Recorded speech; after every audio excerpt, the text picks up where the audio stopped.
Hi, it's Meredith. I'm here with a second in the series of making the most of Saturn retrograde. What does that mean for us? Saturn in retrograde is a little more graceful. It eases up on us. Saturn can be known as the taskmaster. It's an outer planet. It has a long influence, meaning it moves slowly. So it'll be retrograde for 4.5 months. So until about October 20th or so. And we're going to tune into this period of grace that Saturn is blessing us with so that we can make the most of it. Many of you who do study astrology know that Saturn doesn't really ever let up.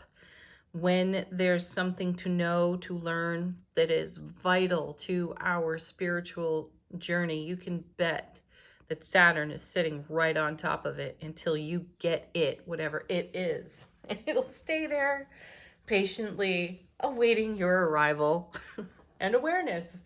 So in retrograde, that energy eases up a bit. And my feeling is that when there is an energy bearing down on us that could be there for quite a period of life experience, we can become numb to it. So when the pressure lets up, we feel things differently. And that's what I sense is going on in our retrograde. And this is how we can make the most of what's been bearing down on us and, in fact, enlighten ourselves to what we may have gone numb to.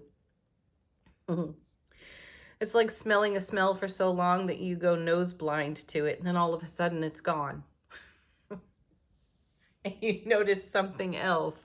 So here we are, and let's see what the cards say to us. We've got the This Might Hurt deck just because I think the title is appropriate. Our first card is the King of Wands. Ooh. Divine Masculine Mastery in the suit of wands. He brings all of the wonder and awe of the Queen of Wands in the Divine Masculine energy. So he's passionate, outspoken, creative, fiery, motivated, and we see him sitting by a fire here, which is kind of sweet. It looks as though this king may be contemplative today, maybe even taking a walk down memory lane, or perhaps it's just recognized, whoa, I can chill out for a bit. Saturn's taking a little bit of a break. Let's see what comes with the king. I have a feeling we'll be revisiting him as we go on. Oh yeah, of course. So there's the Three of Swords, and I'll just say I'm not surprised to see that at all, because if we're to sit by a fire and become all reminiscent in our divine masculine, fiery, passionate energy, we are probably going to reflect on some of the more passionate Three of Swords moments that have unfolded in our spiritual journey. So Three of Swords, you know, it's the pain, loss, and sorrow card. Yet another one of the eye rollers, gaspers, and oh my word type of cards when we turn it over. No one likes to see the Three of Swords. So let's upgrade the energy as we do here on the channel and understand that the Three of Swords is vital to our development. Without it, we would not have contrast. And without contrast, we would not have perspective. And I feel that this is exactly what the king is reflective of by the fire, the transformation that has taken place because of the perspective gleaned from the Three of Swords. Take your Three of Swords where it's relevant to your life journey. It could be in relationship. It could be in your career. It could be in your family. It could be all over the place. So let's embrace the Three of Swords because it's actually a transformation. I often consider the card that comes before. So before the three, we've got the two. The Two of Swords is making a choice. And usually it comes out of a stalemate energy. We've recognized we can go no further until we get quiet within ourselves, sit down by a fire, and begin to reason things out for ourselves, intuitively speaking. And once we do, we move on to the Three of Swords. We're going to leave something behind. Whenever we see the Three of Swords, we're leaving something behind. And we all know that that can be at times uncomfortable, and emotional pain can come of it. Though let's take a look here and recognize that we are appearing as the King of Wands. We're passionate, we're full of fire, we are motivated. So we're in a good energy space to reflect upon Three of Swords life experiences and witness the contrast for ourselves, and perhaps revisit the perspective we once gleaned from it, and see how far we've come and appreciate it. The Three of Swords is always an invitation for appreciation. Oh, look at this. Then we have the Eight of Cups. Okay, so let's do some time traveling to our most recent eclipses. We had a full moon lunar eclipse in Scorpio. That's our most recent one. Before that, a new moon one. I have forgotten the sign it was in right now. And as I've spoken on that last lunar eclipse, that was in Scorpio, and it was deep. So Saturn is rather deep too. So we've stirred something up from that eclipse, and it is reminding us of our Three of Swords, and we're in a great space to contemplate it because we've already left something behind. That's the beauty of the Eight of Cups. We were in a good space. We are in a good space. We can take a look at our Three of Swords life experiences and get more out of them in the now. Now, the Eight of Cups for me is a card of movement, emotional flow. And it's about being on a solid foundation, in a good heart mind space, and recognizing the value in moving forward to a better horizon, something that's even more grand than what's now. And that's a message that's been coming out of our cards for quite a bit of time now.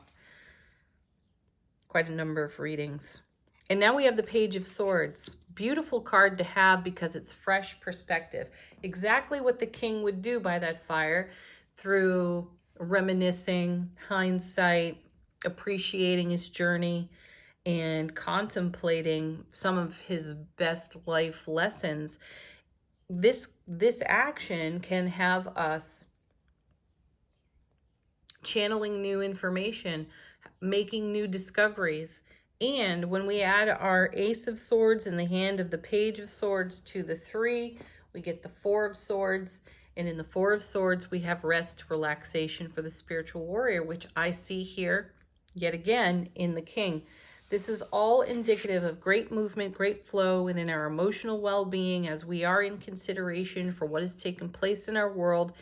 And I feel that we are in appreciation for the benefits of all that is recently unfolded for us, even when we don't have evidence, which is yet another message that's come for us many times over. So we may not have evidence for our 4 of Wands, our Sun, our 10 of Cups, though we've got faith, a heart full of faith. And I feel that that is a fire, King of Wands, for us as well.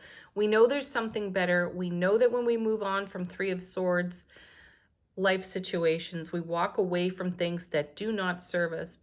As painful as the 3 may be in those moments, and for a collection of moments, we know there's something better, which is another card that's come out of Angel Answers for us quite a bit recently too. And our next card, look at this. Now we're moving into our Divine Feminine in the Queen of Pentacles and the mastery of the Queen of Pentacles.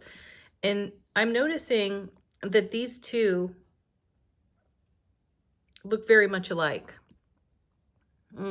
So this shows her growth and development from Page to Queen. I know they're different suits, though that's what happens when we contemplate in our mastery and take action on our mastery. 8 of Cups, King of Wands. And then we move into the mother of the material here, the great nurturer in the suit of coins with the Queen of Pentacles. She is making exactly of her life what she wants to make of her life. And she knows she has it all within her. And that may be the energy that eases up for us for Saturn in retrograde today. Because we may not be feeling a downward pressure or the bearing down of Saturn on our chart. Investigate that for your own chart too, by the way. Where does Saturn live for you? When's your Saturn return? Consider those things. Read up on them. So without that energy bearing down on us, we're feeling a change in the wind. And that change allows us to breathe easier, consider and contemplate fresh perspective, and decide exactly what we're going to make of the energies on offer to us and how this will bless our foundation. Next card. Nice. Page of Cups. Beautiful. Because, you know, the Page of Cups is an offering card. I feel that as we take this action with Saturn today, that we will recognize in our expanded awareness the offering that we are to the divine love of all that is, and how that will bless us in a ripple effect. So thank you, Saturn. Thank you for being here, everyone. Have a beautiful day. Peace, love, joy, and happiness. Namaste.